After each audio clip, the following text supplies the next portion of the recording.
So, thanks to Mikkel for putting this summer school together.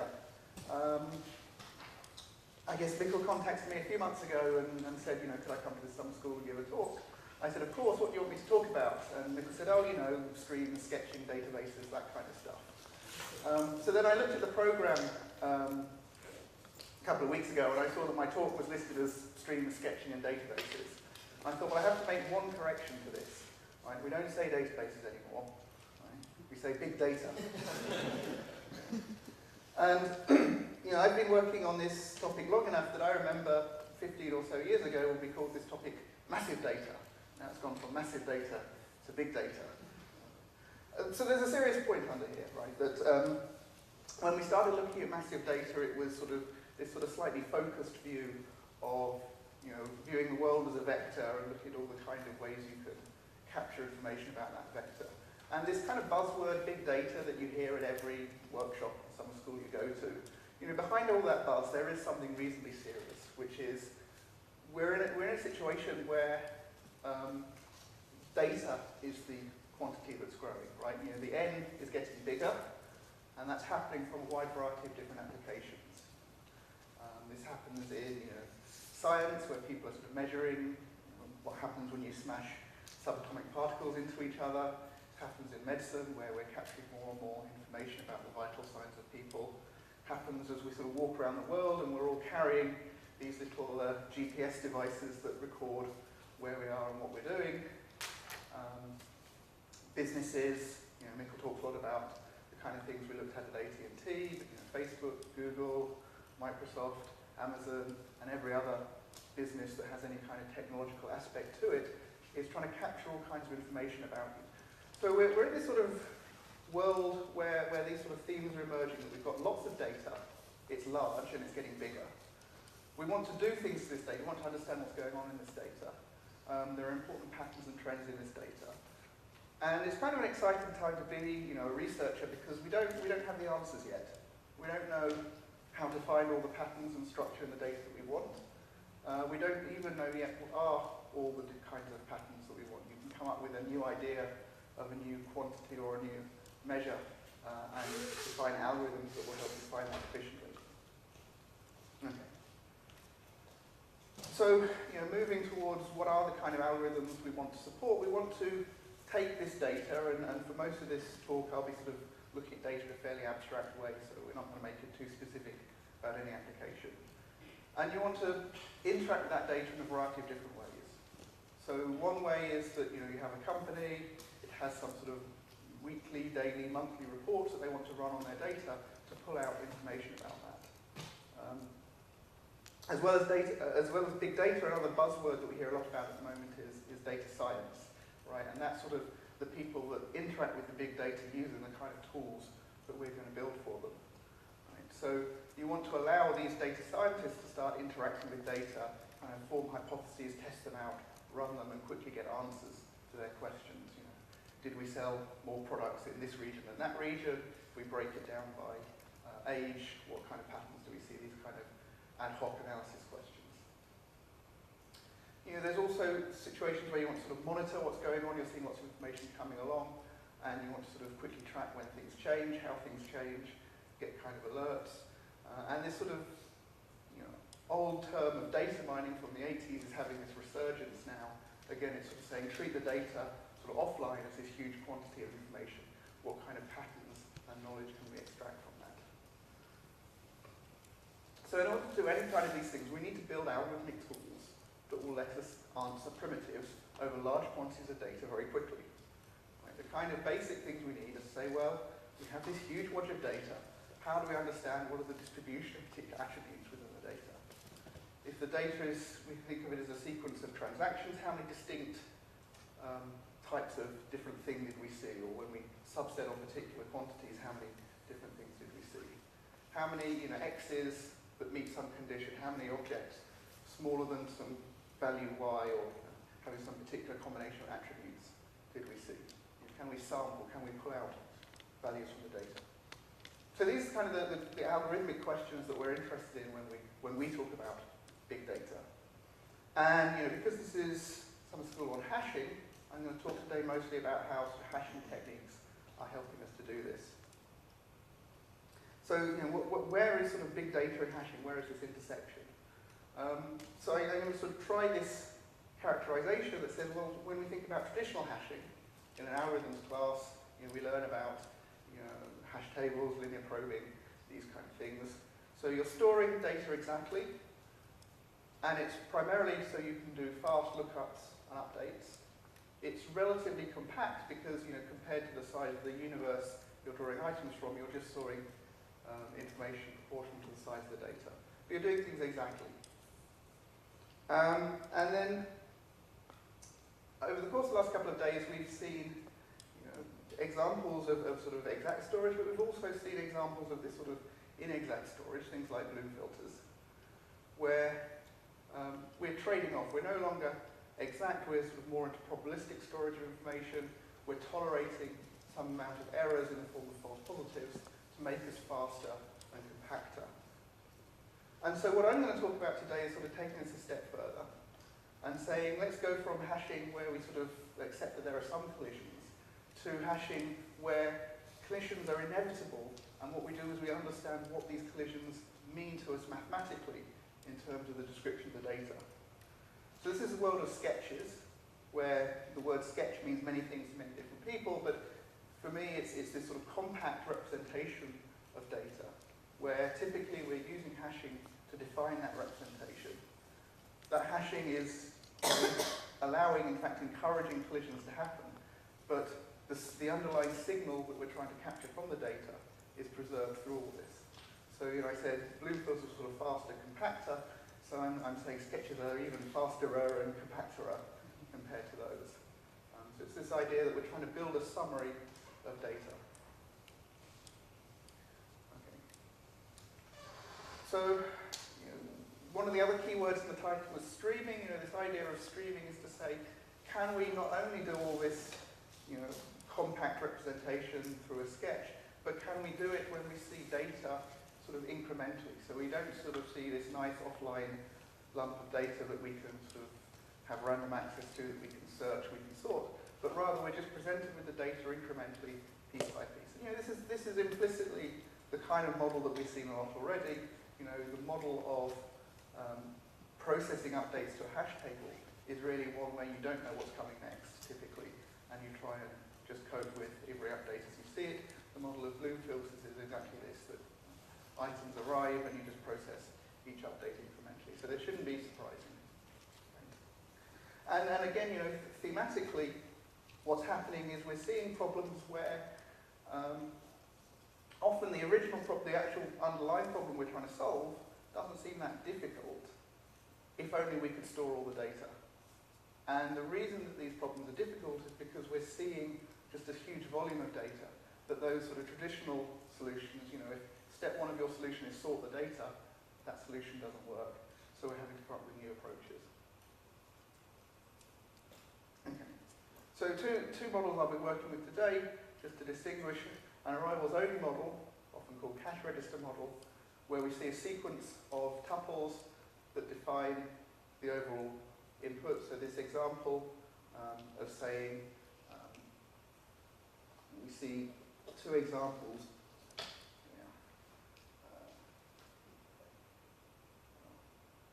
Three examples of an X, two examples of item type Y, two more examples of an X. That says that overall, in aggregate, we've seen a total of 5 examples of X and 2 examples of Y. And again, you can use your imagination, think back to all those motivating applications from scientific data, from medical data, from monitoring telecommunications, from monitoring transactions in an e-commerce store, and think about how that encodes, that can encode the kind of data that you see there. The other example is essentially the same model, but just says we'll also tolerate negative updates. Right, so now in my example, if my third update says minus 2x, then I get my 3 arrivals of x, my 2 arrivals of y, but then my 2 departures of x. So this is just saying that more generally we can think of items arriving and departing, or increments and decrements, or slightly more, slightly different to that. You can think of what happens if you have one stream that defines sort of sort of one distribution, another stream that defines a second distribution. What you're interested in is the difference between those two. So you're looking essentially at the subtraction from one from the other. And again, if you think back to the invertible Bloom lookup tables and some of the other sort of related things we've seen so far, we've implicitly seen that notion of subtraction, meaning sort of look at the difference and come up with some representation of the difference. Okay. All right, so let's get to something sort of technical. What I'm going to talk about today, I've got a lot of slides and I'm going to try and go slowly and give pauses so if there are any questions or any discussion we can sort of fit them in. I'm going to try and cover a few different results that introduce sketches and kind of tie them in to concentration bounds. And again, we've been using concentration bounds in the last couple of days, sort of taking them off the shelf. So I'm going to look a little bit more closely at these bounds, see where they come from and how we can use them.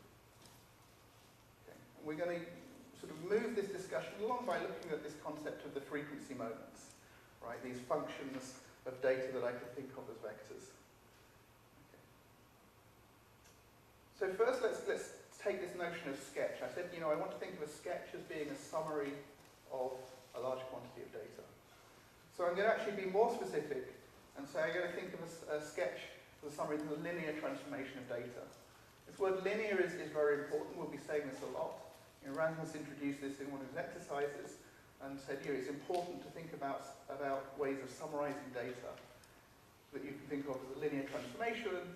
And if this term linear transformation is unfamiliar, what we're basically saying is just we can think of the data representing a vector x and our sketch or summary being computed as some matrix S multiplied by this vector. Right?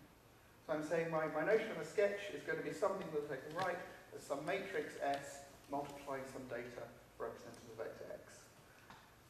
So why is this a good thing? Well, straight away we can see this has some nice properties. For example, if I'm trying to combine information from different sources, then for any scalars alpha and beta, my sketch of alpha times vector x plus beta times vector y is just alpha times the sketch of x, beta times the sketch of y.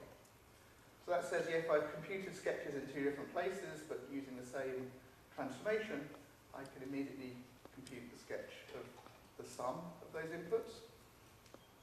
Maybe not as immediately obvious, but reasonably straightforward, is the fact that it also tells us exactly how to incrementally update our summary. Right, so if I say that however I make my summary, it is this sort of sketch of x, of the vector x, then if I see an update in either of those two models, the arrivals model or the arrivals and departures model, I can think of that update as basically being an addition of a basis vector from the standard basis multiplied by its weight. Right? And if I've already got my sketch of the data so far, then to get a sketch of the data with this new basis vector added on, then all I have to do is add on the sketch, the basis vector. Okay, so as soon as I just describe to you what the sketch transformation is, I then describe what is the algorithm for merging two sketches and what is the algorithm for updating with a new piece of information. Okay. So, getting back to hashing, what's this got to do with hashing? Well, the reason is I almost never want to actually write S as a matrix. Why is that? Yeah? Too big. Yeah, exactly. Right? If I'm saying X, my data is too big, then a matrix with many rows that multiplies X is going to be way too big. So I don't want to actually write S as a matrix. So it may be convenient for analysis to do so. But I want some implicit description of this transformation. So this is a worthwhile process so that I'm really doing something that's space efficient. And the nice thing is, if I can come up with this hash-based description of this transformation and the hash functions are reasonably simple, then this whole process can be very fast. Okay, and again, picking up the themes that we've seen already, we're going to mostly talk about what's the independence that we need in the hash functions, right? We're going to primarily talk in terms of k-wise independence, and we've seen constructions. So So all I'm going to do is assume that these exist, that they're fast, and that you can go and implement them.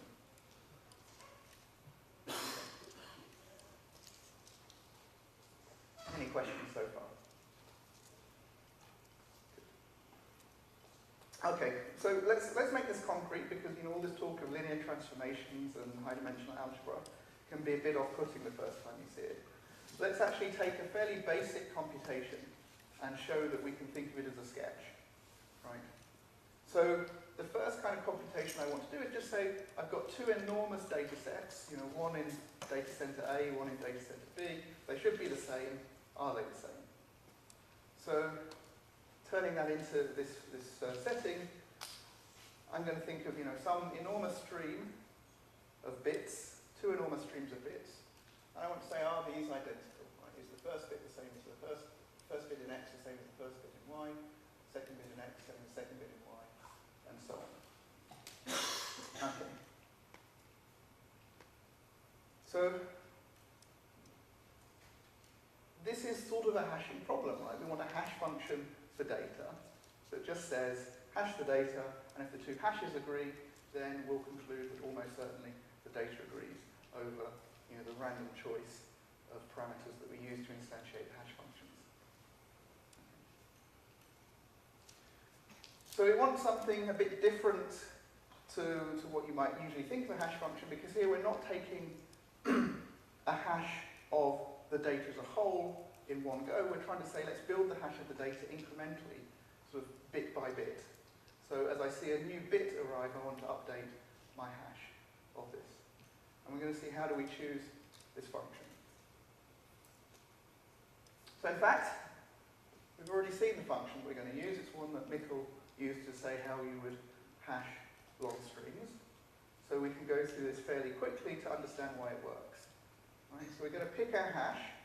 Again, nothing scary in this mathematical notation that just says a hash of the whole string X is going to be based on some randomly chosen R in the prime field P. We're going to work over that prime field P to do this polynomial evaluation, where we just add in powers of R to the I. Right? So if xi is 1, we're adding in R to the power I. If xi is 0, we're leaving that term out. We should immediately remember why this works. Why is this hash function going to have the properties that we want, that it's not going to say, it's unlikely to say two strings are the same, when in fact they're different?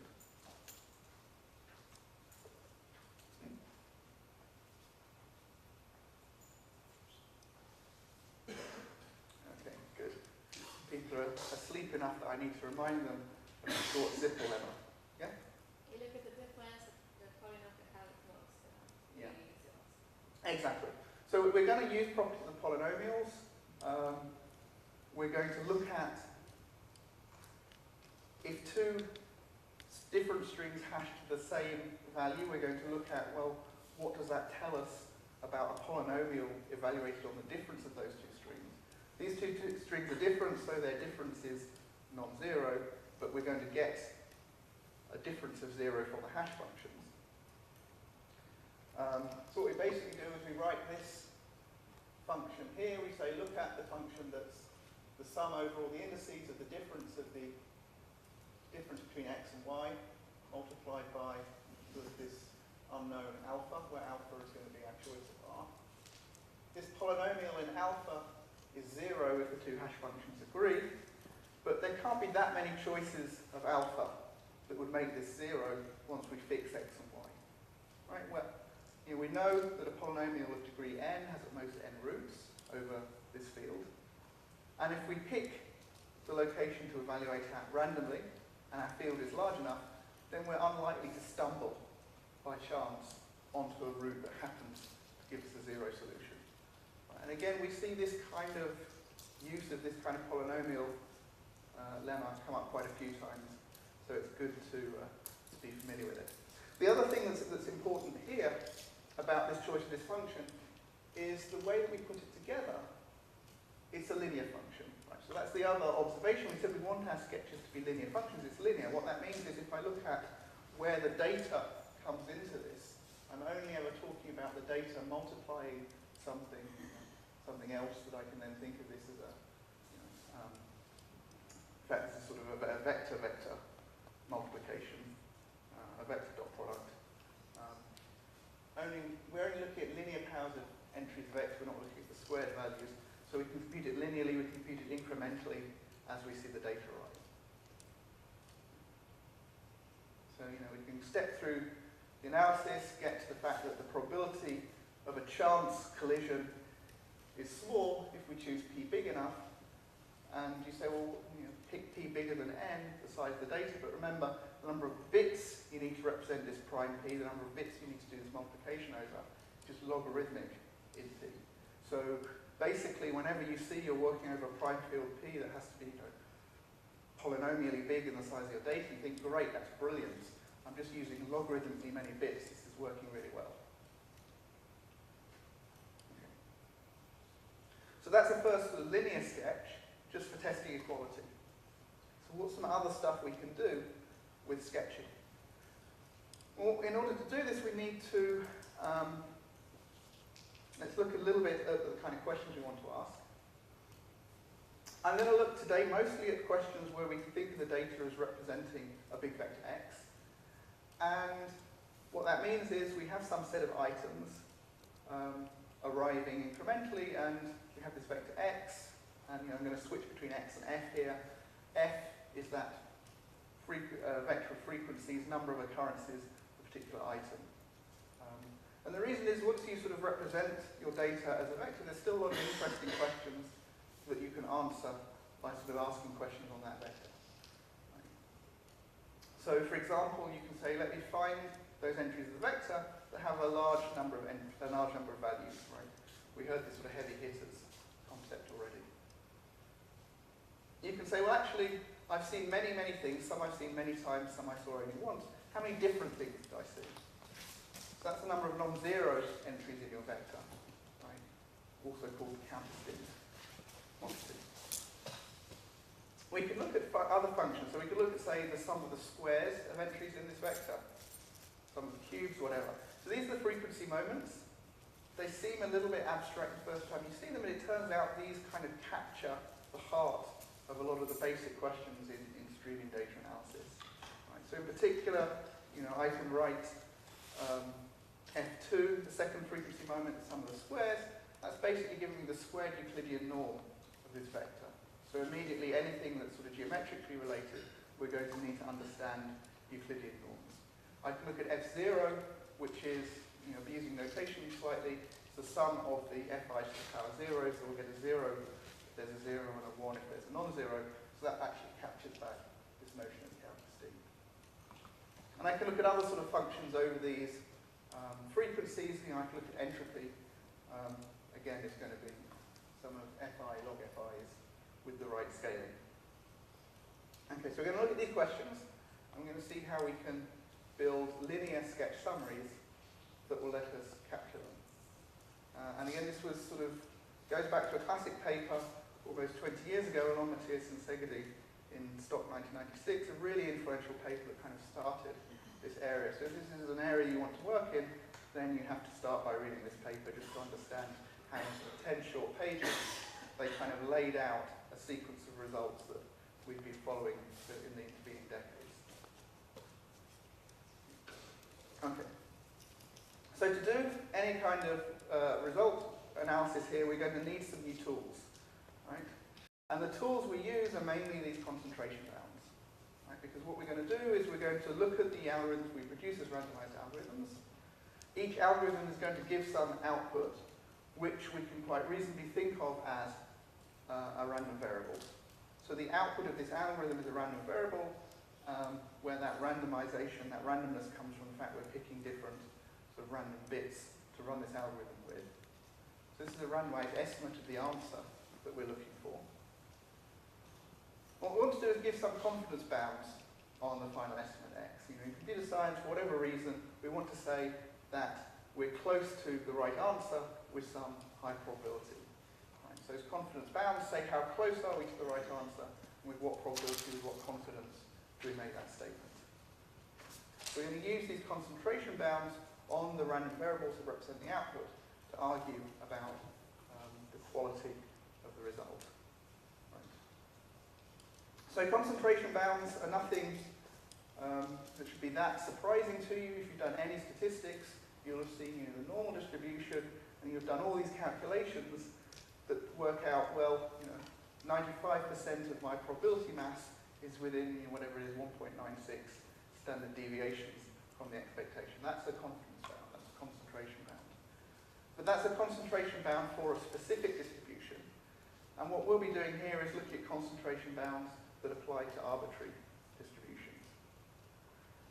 So these are all going to look like this. They're going to say, well, we've got some probability of our random variable being, in this case, within some absolute distance to some target value x. Probability of that deviation of the random value from some target value being more than some quantity, call that epsilon y, is at most delta. So we've got small probability of being far from the answer, and what will matter then is, well, firstly, how we're choosing these x and y values, how we're making this probabilistic statement. And often, what we'll actually be doing is saying, well, x is going to be the value that we want, that frequency moment. Y is going to be some, maybe multiple. Epsilon y is going to be some small fraction of that value we're looking for, so it's going to say we're sort of within some relative error of the target value. Okay. So, let's build a concentration inequality. Start at the basics, the Markov inequality. I think we've used it once or twice so far, but I think it's instructive to actually build it from scratch. Right, so we'll take some probability distribution. So it's a distribution over numeric values starting at 0. I'm going to enforce the constraint that there's no probability mass below 0. So I have my probability distribution, has some strange weird shape, and somewhere in this probability distribution I have some value, okay? And I'm just going to try and work out, well, what's the probability that I have, what's the probability mass to the right of this value k? Okay. The idea being that most reasonable distributions, you're going to have some large amount of probability mass sort of in this initial fraction, and as you go further to the right, you get less and less. Can we reason about that? So what we'll do is we'll set up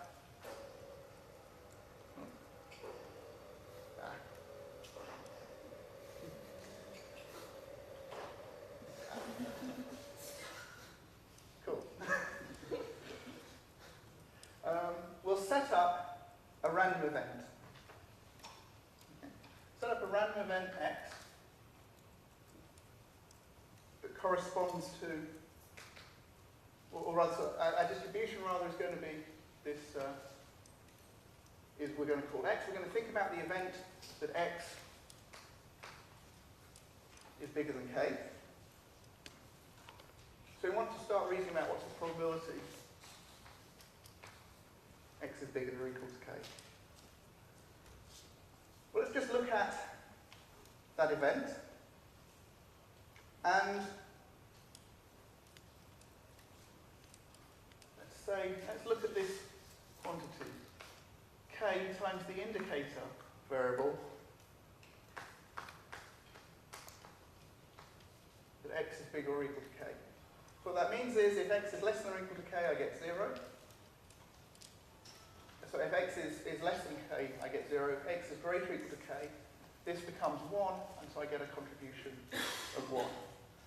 And what I'm going to say, sort of a little bit hand-wavingly, is that this quantity is less than or equal to x for any draw of x.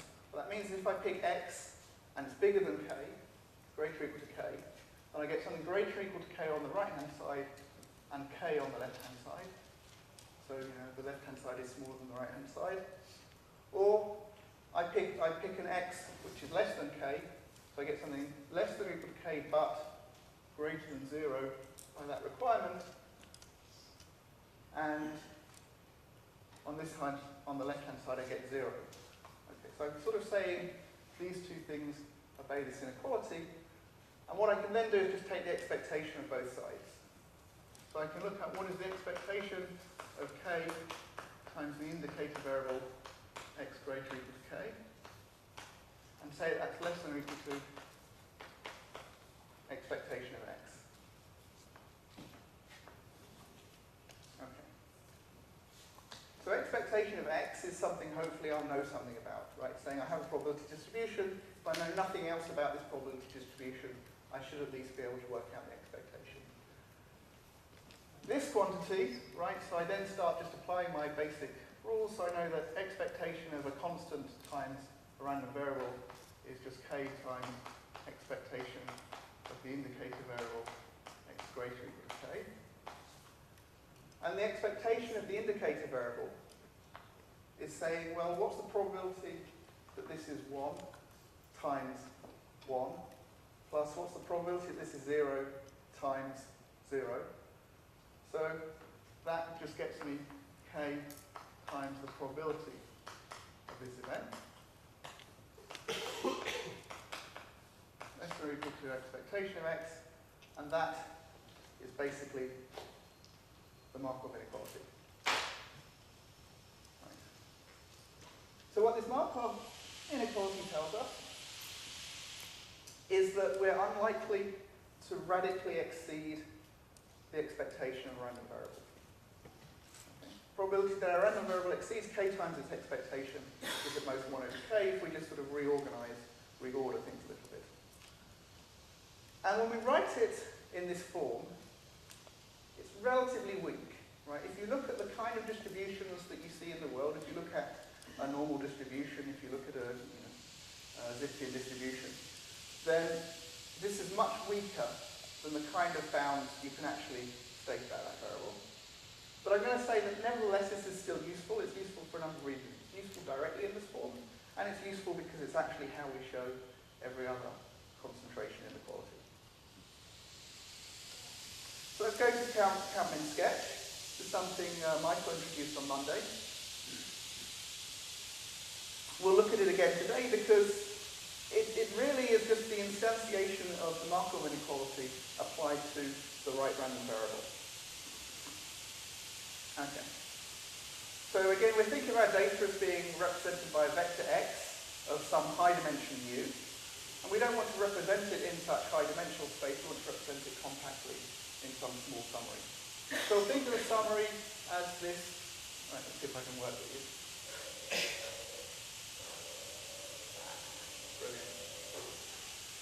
Think of this summary as an array of w times d entries. And again, this is sort of the same thing we've been seeing with partition Bloom filters, or partition hash tables. Right? Each of these is basically a hash table, and each of these rows or hash tables is accessed by a different hash function. So we're going to use d different hash functions to map entries of x into each row correspondingly in the following way. Very straightforward. We have a new arrival, a new update indexed by j with a corresponding update mass c. So think of sort of c as the arriving weight of that element. We're just going to hash j in each row, the different cell, and add in that weight there. Okay? So kind of like a Bloom filter, but instead of just setting things to 1, we're keeping a running sum of all the mass of elements that are mapped to that cell. And what we're going to do is say, right, when we've done this, we've mapped our huge vector down d different times to d different d different rows. And I'm going to claim that nevertheless, even though there's been lots of collisions, although lots of masses piled up together, there's still enough information here to kind of reconstruct the peaks in that original vector x. Right? So what we're going to do is we're going to go and look at that vector, we're going to look at, for a particular index j, where that index j maps into this structure. Look at all those locations. In each location you have the true value of xj at that location, plus some noise, some entries from elsewhere in the vector that collided under that hash function.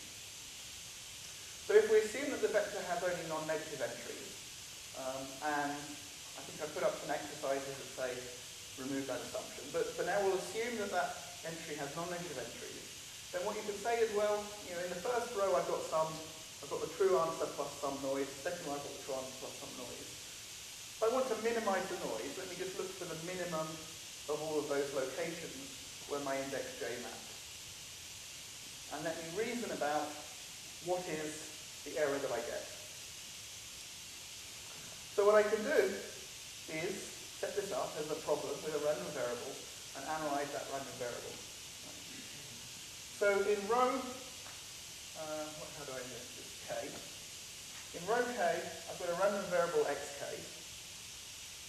that's equal to, when I look up for the jth entry, equal to the jth entry is a vector, because I know a hash there, plus the noise. And that noise is just the sum over all I not equal to j, such that the hash of j, hash value of j, is equal to the hash value of I, xi.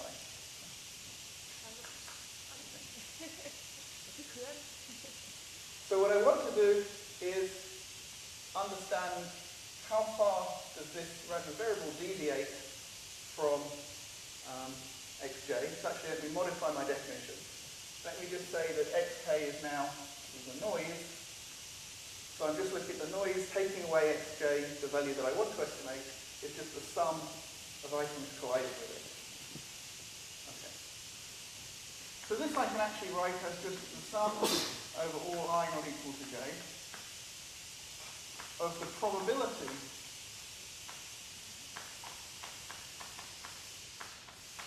that these two hash values collide times xi. Okay. Because this is something I can reason about easily, right? Let me pick my hash function to be any pairwise independent or universal, whatever terminology I want for this hash function, right? That says that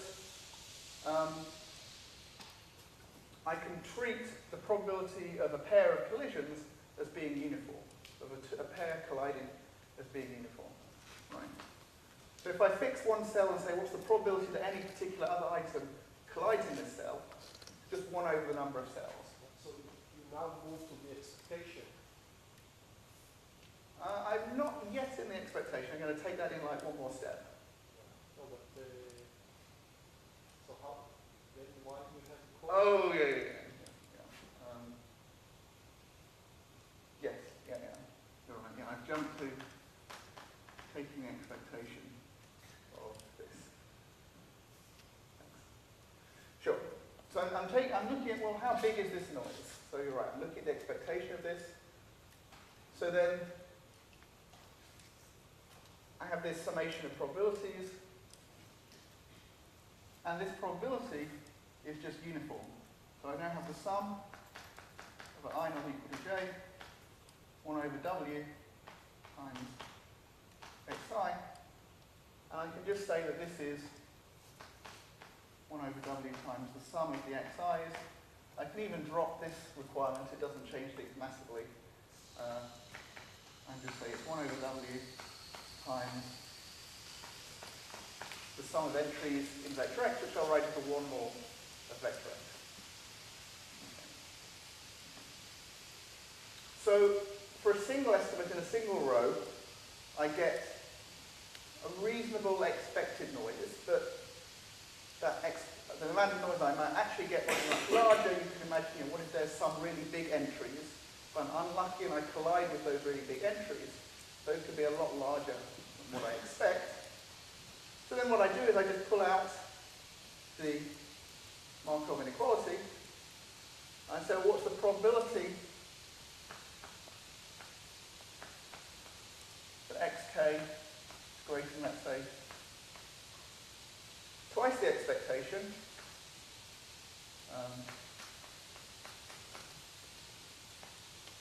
and immediately I say, actually, I'm going to be unlucky. I've got, at least half probability that the noise that I get from a single entry is more than twice what I expected.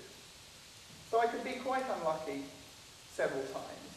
But if I take the minimum of all of these estimates, then the probability that all of them are bad, the probability that all of them are large, is going to be, so if I take the probability of min over k,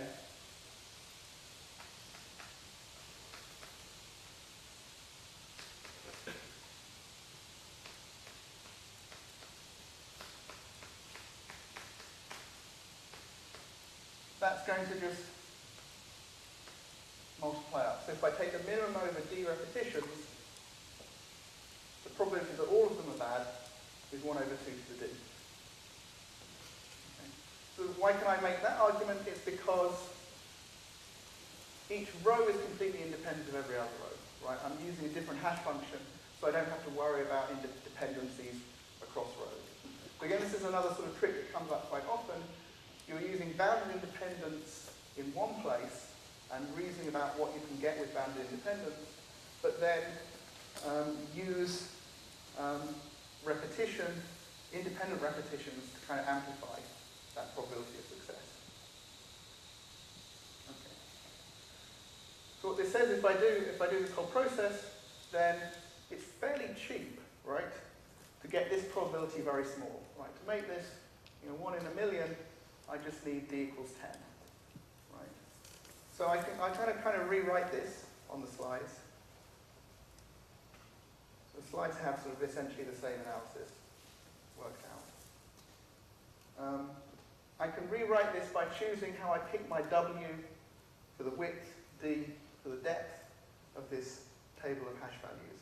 And say if I pick, w is, say, 1 over epsilon, d is log 1 over delta, then I get this kind of epsilon delta guarantee that says my error is at most epsilon times, here I've written as f1, the sum of the weights, with probability at least 1 minus delta.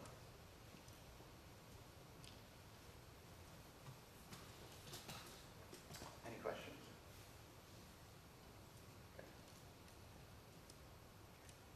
So this gives us sort of a primitive data structure, a primitive operation that lets us pull out heavy entries up to some additive noise in the mass, the 1 norm of the vector we're summarizing. And you can start thinking about, well, how can you plug that into more complex questions to let you answer those? For example, one thing you might want to do is say, can you find those indices I where the corresponding weight is large? Can you find the i's such that fi is large? More than some constant fraction of total mass. So a slow thing you can do is you can just sort of either enumerate all possible indices and use the sketch summary to give an estimate for each of those. And then, that works. You have to be a little bit careful with the probability, use a union bound to bound probability of failure, but that will work fine. Or, you can kind of do it online. If you're doing this process and updating information, you can just probe the sketch every time you look at it to pull out an estimate of the weight of that element. But you can start thinking, put your algorithm's hat on and say, well, can I do something smarter?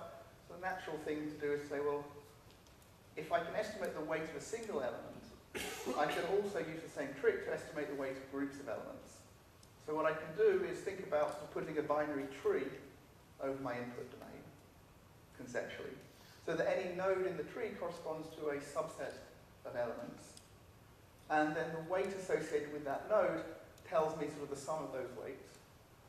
And then I can essentially do a search procedure. I can do a binary search through this tree to find where all the heavy leaves, corresponding to heavy elements in the original structure, by just saying, well, a heavy leaf must have every ancestor heavy. And so I can just do that search and discard branches that are light And I can also argue that I'm not going to waste too much time doing this search because I can't have too many heavy things at any one level. Okay. So I mentioned this for a couple of reasons. One is to say, once you have these kind of sketch summaries, you can start using them as black boxes and building more complicated things around them. And the other reason to mention it is that this kind of question, can you find the heavy entries in a vector, is very connected to this area called compressed sensing that's had a lot of activity in the last decade, coming from signal processing, coming from sort of the statistics world. But the basic question being asked in compressed sensing, once you get past all the terminology, is, given a vector, can you design a sketch so that you can find the heavy entries in that vector? And there are a few more twists, because maybe you have both positive and negative entries. You want to get your probabilities of errors very, very small, almost exponentially, vanishingly small. But nevertheless, these kind of simple combinatorial constructions also get you an insight into these statistical questions. Okay. Another application of this that I'll mention very briefly is in machine learning.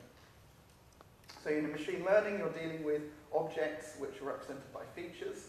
And one of the trends in machine learning at the moment is to look at objects that have a huge number of features. You have many objects, each with a huge, sparse feature vector, such that it's quite slow and costly to run your machine learning algorithm in this high-dimensional feature space.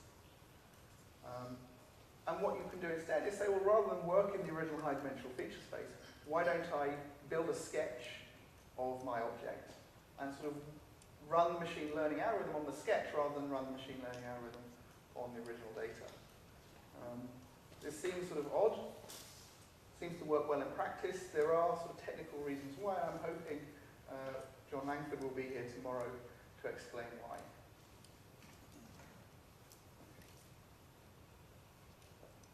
So let me go on a little bit further and say, well, what can we do? Because in some ways the Countman sketch result is sort of interesting, but when you pull it apart, you can kind of see, okay, there are some big spikes in the data. I should be able to find them just by hashing down reasonably effectively.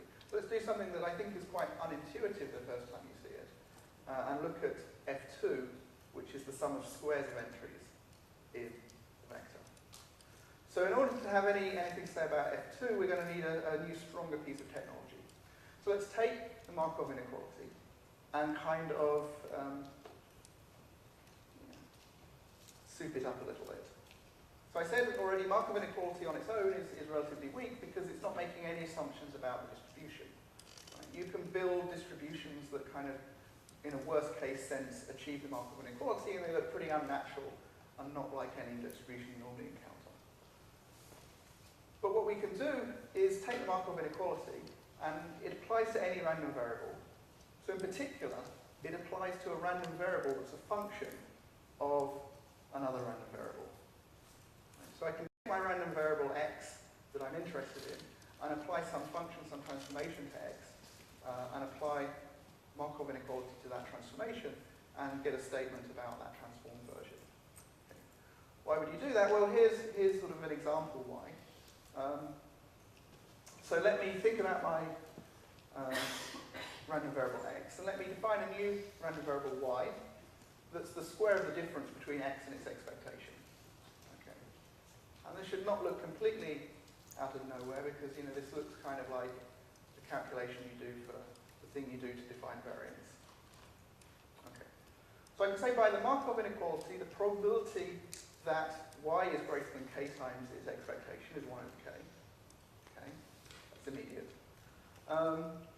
So let me now sort of plug in what y is in terms of x. What's the expectation of y? It's the expectation of the deviation of x from its expectation, all squared.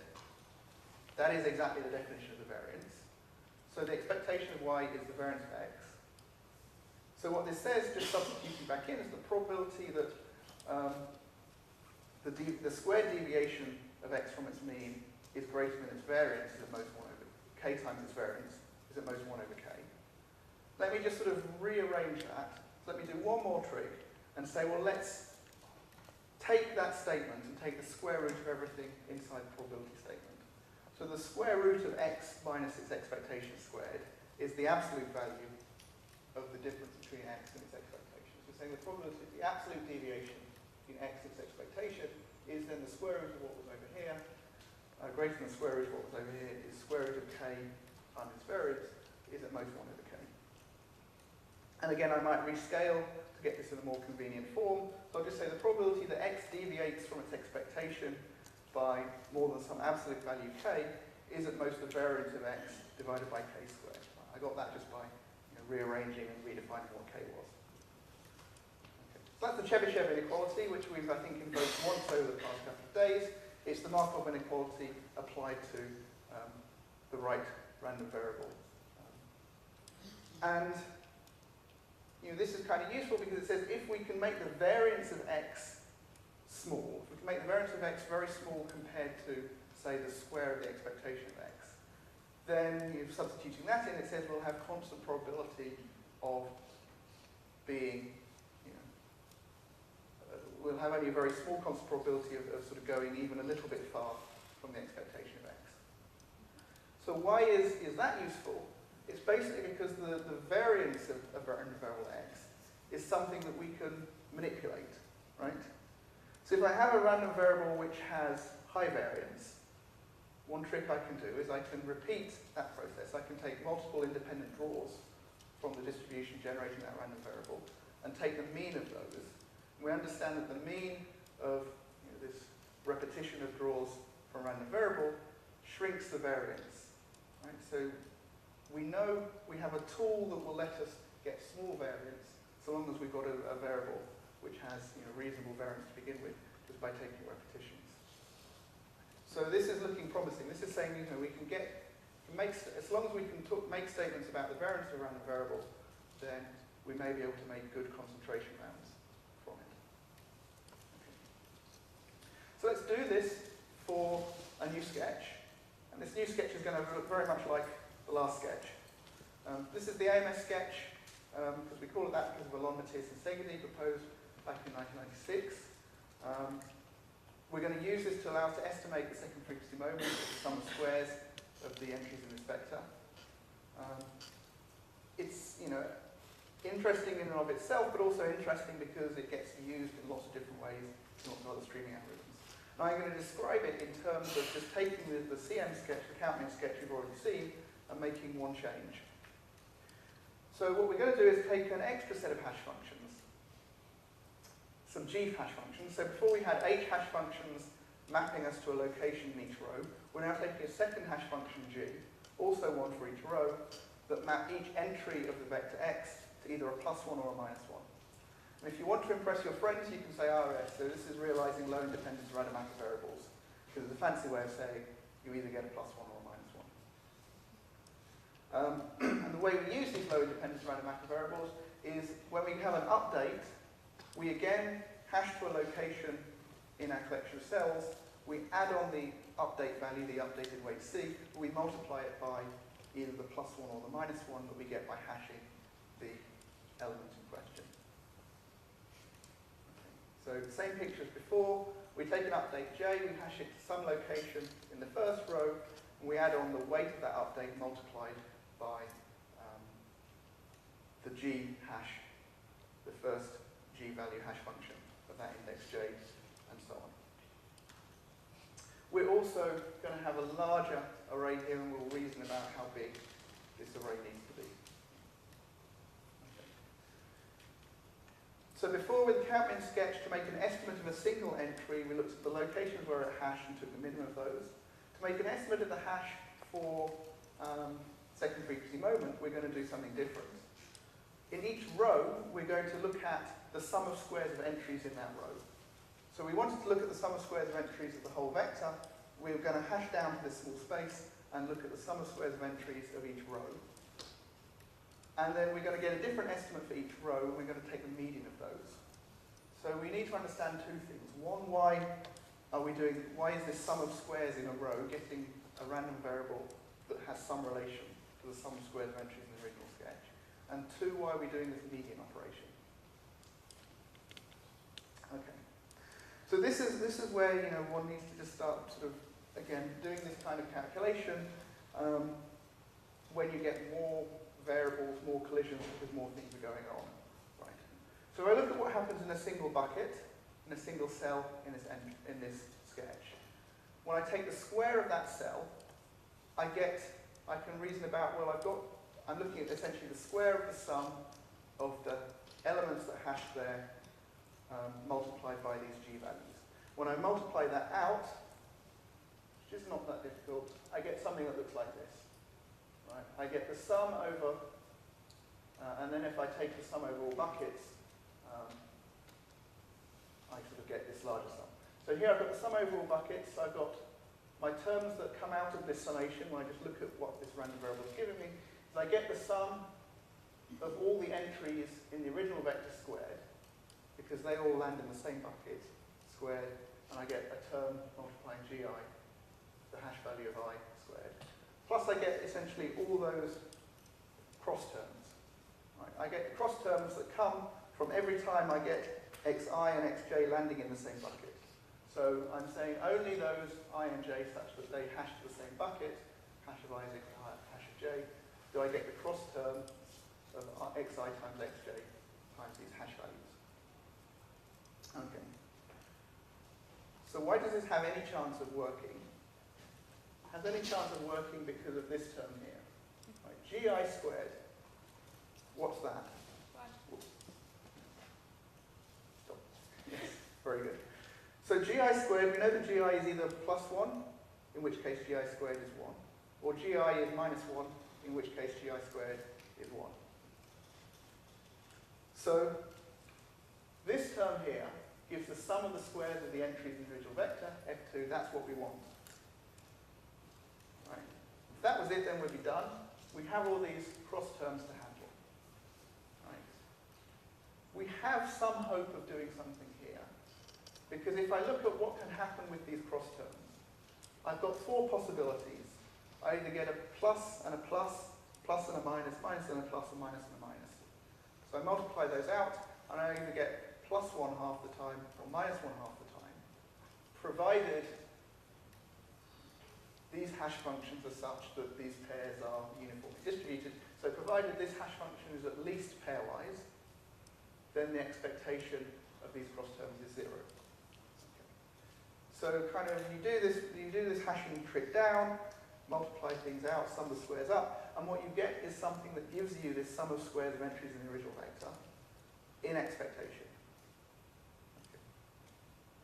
But we know sort of somehow that it's never going to be quite that simple, because although the expectation of this error term is 0, so half the time it's some positive thing and half the time it's some negative thing. So although it's 0 in expectation, it's going to go off in other directions. We need to look at the variance of this to bound. How far away are we going to be from the expectation? Okay, so we have the expectation of our row estimate is exactly f2, so I'm going to call that random variable r sub k. Well, what we'll do is we'll look at the variance of that random variable in anticipation of applying Chebyshev inequality. Okay. So we look at the variance, and that variance is sort of the expectation of the square minus the variance is the expectation of the square of the difference between the value and that's expectation. So you get this thing here, and if you start expanding this out, you initially start to wonder if this is the right thing to do, because you start getting all these cross terms, you run out of space on the sheet of paper you're writing on. But it's a good exercise to go through because it does simplify considerably. And the reason it simplifies is you expand this out, you're looking at sort of the square of a square, so you're looking at a polynomial of degree about 4. So you've got a bounded degree of terms that you're looking at here. And the kind of terms you get are some g value of one element times a g value of another element times a g value of another element times a g value of another element.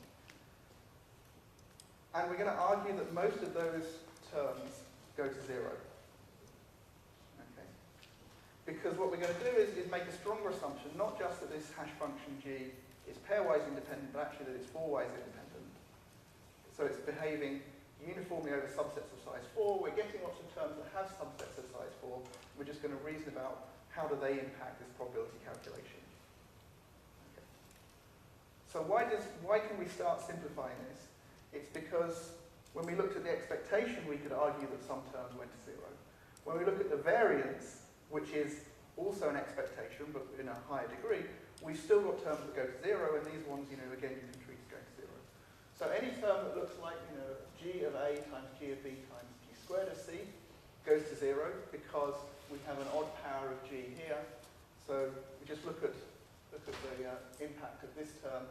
Half the time it's +1, half the time it's -1, so that goes to 0. Anytime you have all different, that goes to 0. Anytime you have odd powers, they go to 0. So you can get a bit enthusiastic here and say, oh look, the variance goes to 0, but that's not true because you have to realise that some terms remain. Right, the terms that remain are those that involve even powers of this hash function. You can't get rid of those that easily. So you simplify and simplify, and you get down to something, a statement of the variance has a few terms with even powers. I won't go through the details here. I'll leave that to you. You simplify those, and then you look at what terms are left. And what's left is something in terms of the square of f2. So the sum of the essentially these terms here, xi squared, xj squared, times the probability that those two I and j ended up in the same bucket. So you end up with the square of f2 divided by w, the number of cells. Okay. And that's exactly what you want. Right? You can bound the variance of your estimator in a single row by f2 squared divided by w. And this is important, because this is a variance, and we actually have a handle on this variance. We have a control, w, that lets us say, oh, is this variance too big? Okay, let me just make w a bit bigger, and I'll make that variance smaller.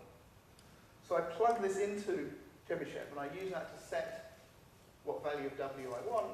And basically, if I set w something like 4 over epsilon squared, then it says the probability of a single estimate from a single row being very different to what I'm looking for, f2, being more than some small epsilon squared fraction of f2, is at most a quarter. So that says with a single estimator from a single row of this structure, I have good probability, small constant probability of being mistaken. And now it's a question of how do I amplify this, right? I want to get this small constant probability of a quarter down to 1 in a million, 1 in a billion. So the first thing I could do is I could say, well, I have this dependency on w. What happens if I play with w? And that gets you so far, but not very far. So I can play with w, make it a little bit bigger, make it say double w, and I'll halve that failure probability. But I'm impatient. That's not getting me to a small probability fast enough. Right? So rescaling w only linearly impacts this failure probability.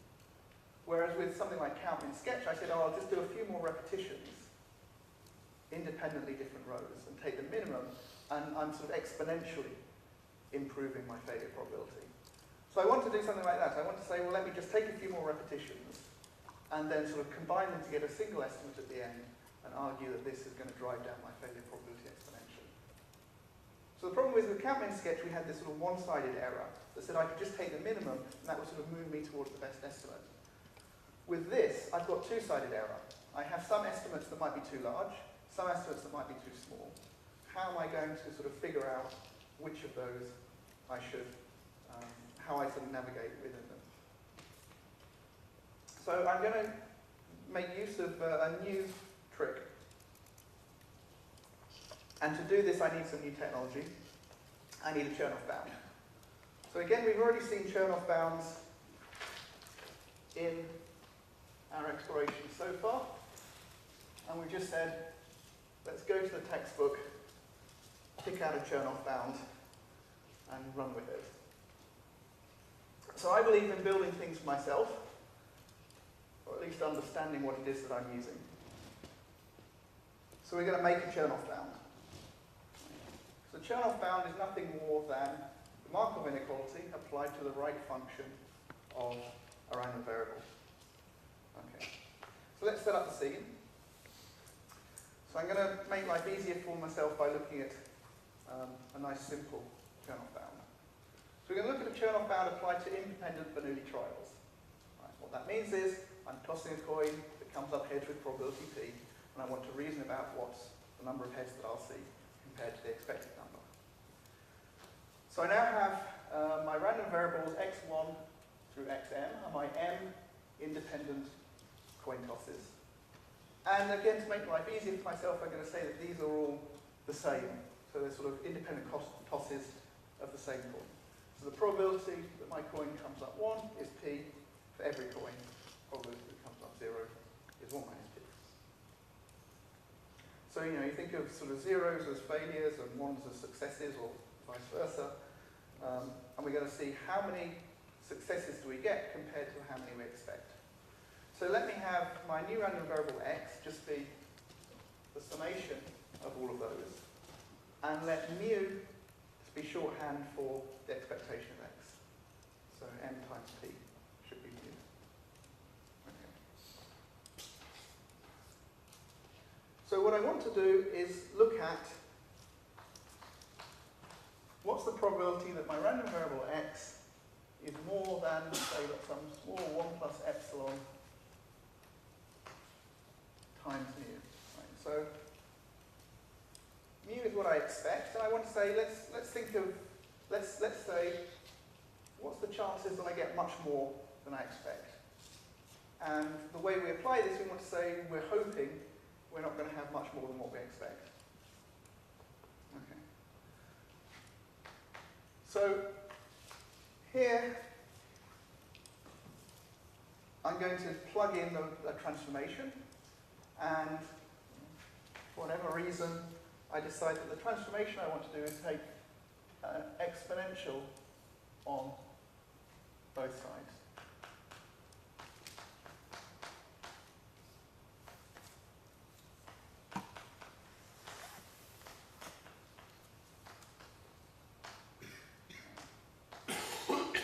So I'm taking this exponential function, exponential of t, times x, where t is a constant that I'm going to set during the analysis. Okay.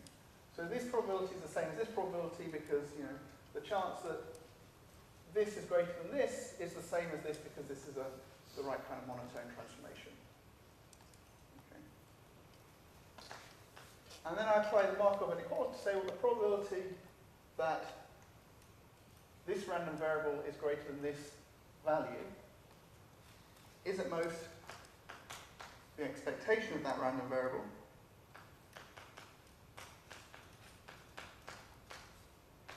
divided by that value.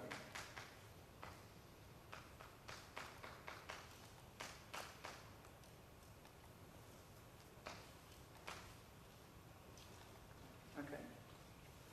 So in order to make any headway, I need to understand what is the expectation of this random variable, which is this random variable x multiplied by t exponentiated. So let's look at that. The expectation of that random variable, well, x is a summation of random variables. So I'll just expand out, use the fact that I understand how the exponential function works, and do a little bit of, use the fact that the xi's are independent, to say that this expectation of this function is the product of all those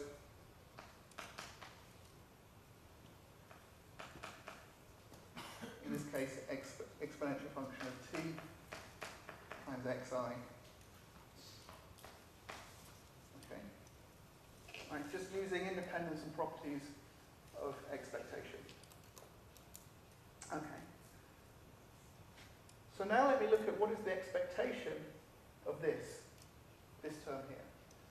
Well, actually, this is quite easy, because xi takes on two possible values. Either xi is 1 with probability p, or xi is 0 with probability 1 minus p.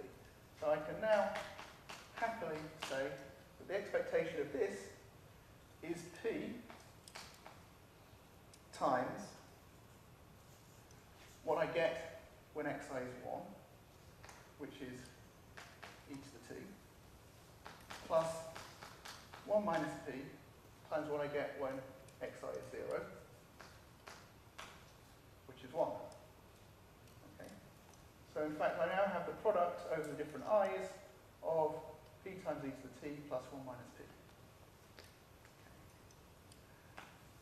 And then, here's sort of the only trick that we need here.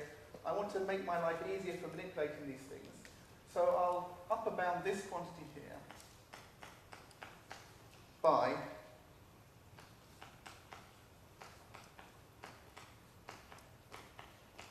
this. Okay? This thing in here, p times e to the t plus 1 minus p, I'll write as e to the p times e to the t minus 1. And the way I get that is just by using the fact that I remember that, x of x is 1 plus x plus squared over 2 plus all that stuff. And basically, if I expand that out, and I expand that out, I'll see that essentially this has all the terms I have here plus a few extra. So that inequality works. Okay. So now I'm looking at the product over m things of this quantity. So then I just plug that in and say this is essentially e to the m times p times e to the t minus 1. And since m times p is my expectation, e to the mu e to the t minus 1. Okay. So that is my term up here. I've managed to say this expectation I can write is at most this. So I'll substitute this in. And so I've got x mu e to the t minus 1 over x mu t 1 plus epsilon. There. So just bring this across. And that, I can kind of again bring these two terms together. Mu, whatever this is, e to the t minus 1 minus t.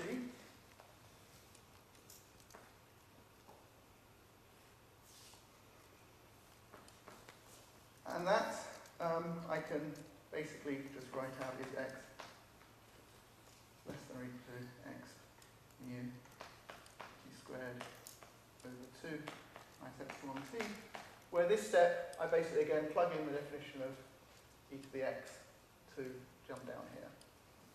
Okay. So then the last step that I need to do is say, well, how do I set this t value so that what I get is going to be useful? What I basically do is I sort of look at these two things and say they should be dimensionally the same. They should both be sort of in terms of the same kind of quantity.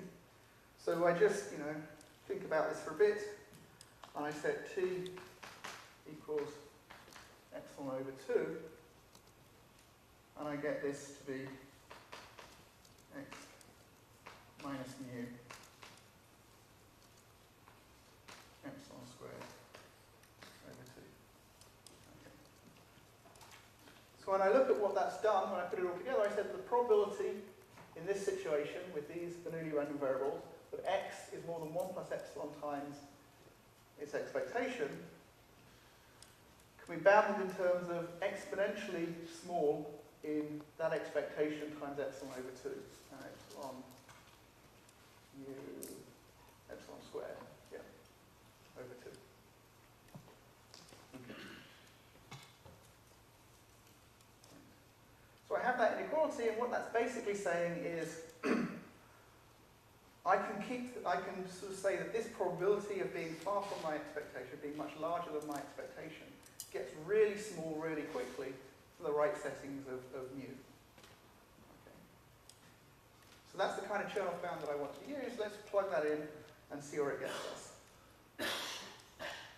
Okay. So firstly, why on earth was I doing that? What's that got to do with the thing I was doing a few minutes ago, looking at sums of squares of values. Well, what I basically wanted to say is I've got an estimate for each row that's a good estimate, probably. Right? With 3/4 probability, this is a good estimate. And so what I'm going to do is take the repetitions of this estimator. And I'm not going to look at the min, because that might be too small. I'm not going to look at the max, because that might be too big. So I'm going to look for something in the middle. I'm going to look at the median. So why the median? So if I look at these repetitions, so think of them as just balls placed in a row, and I sort of sort them from smallest to largest estimate, then the smallest few estimates might be bad. The largest few estimates might be bad. Right? So the smallest ones might be too small, the largest ones might be too small, but in the middle, I should have the good estimates. Right? If I sort these estimates, the good ones will come in the middle. And if I take the median of these estimates, then in order for that median to be bad, I've got to have been really unlucky. Right? I've either had to have a large sequence of small estimates be bad, so that the median now becomes too small, or a large number of large estimates be bad, and so the median becomes too large. So the good estimates are sort of forming this contiguous group in the middle, and in order for the median to be bad, at least half of them must be bad. And this is where I can plug in that chart bound, because I'm saying with probability 3/4 these are good, so with probability 1/4 I've got a bad estimate. And I need at least half of my estimates to be bad. So I've got a lot more bad estimates than I was expecting. So I'll be able to take this and say, let's X be the number of bad estimates. I expect 1/4 of them to be bad. If I see, more than twice as many, that's going to be really unlikely. So I plug that in. I plug this in with D independent estimates, probability P is 1/4. Look at the probability that I have more than D over 2 bad estimates. And I can say that gets exponentially small as a function of D. Right, so the more estimates I take, the less and less likely it is that the median of those estimates is going to be bad. So I'm going to set D, the number of estimates, now only has to be logarithmic in 1 over delta, my target failure probability. Give me this delta probability of failure. Okay. And again, I took some time going over that, went through the chart bound, because actually this outline is used time and time again in streaming, sketching, summary construction.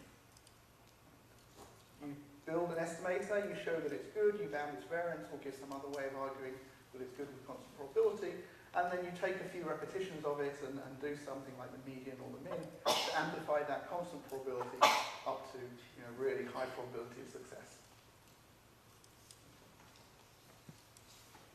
So this gives us a way to estimate F2, or if you think you think of it as L2, the Euclidean norm, because if you have an estimate of the sum of the squares, you can take the square root of it, and it'll be a pretty good estimate for the Euclidean norm.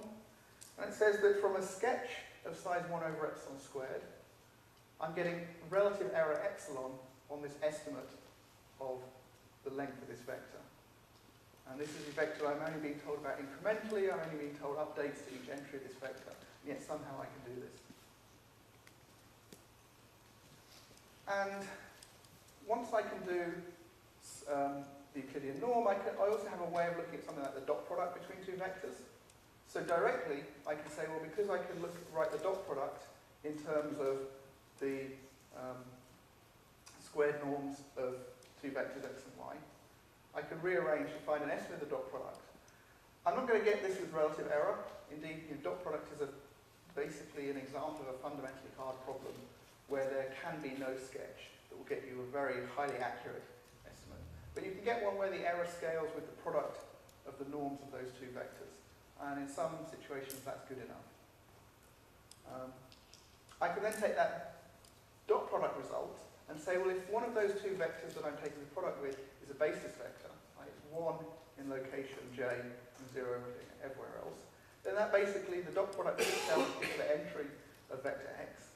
So I get a different way of doing a point estimate, where my error guarantee looks like epsilon times the Euclidean norm of that vector. So this sort of version of AMS sketching, sometimes called the count sketch, it was sort of directly proposed under that name. That says this is a way that you can estimate a single entry of the vector with probability epsilon times the 2 norm of the vector. compared to the count min sketch where you get an estimate with epsilon times the 1 norm of the vector. Now usually the 1 norm is larger than the 2 norm, but you pay more to get that 2 norm estimate. So they're a bit incomparable.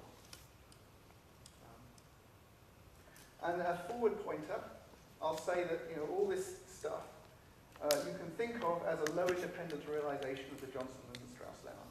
Right? So I think Alex is going to talk more about dimensionality reduction in geometry. So he's going to talk more about Johnson-Lindenstrauss, which is essentially a way of saying you can take a large vector and you can reduce its dimensionality. It's not exactly the same because Johnson-Lindenstrauss results say that rather than do this sort of strange thing where you look at the Euclidean norm of a few different sort of vectors in your sketch space and take the median of them, the Johnson-Lindenstrauss norm says actually you can do this in a way that you can directly take the Euclidean norm of a sketch vector and get a good estimate for the overall Euclidean norm. And that's powerful because that says essentially you can do dimensionality reduction and you start in Euclidean space and you move down to a much smaller Euclidean space. So then you can take any algorithms you have that work in Euclidean space, run them in that map down Euclidean space and get approximate answers. So in some ways Johnson-Lindenstrauss result is stronger, but in other ways the results are a little bit weaker in that you need a stronger, you need more independence in your hashing, and you need essentially more, you have a denser transformation. Here, if you look at this transformation, you look at how does one element in the original vector get mapped? It gets mapped very sparsely. It gets mapped only d times, whereas in the Johnson-Lindenstrauss results, these transformations are a bit denser, and as a result, they're a bit slower. So I think that's probably a good point to pause, have coffee. I think there are posters outside. So I'm going to stop there for today and maybe talk more about F0 tomorrow.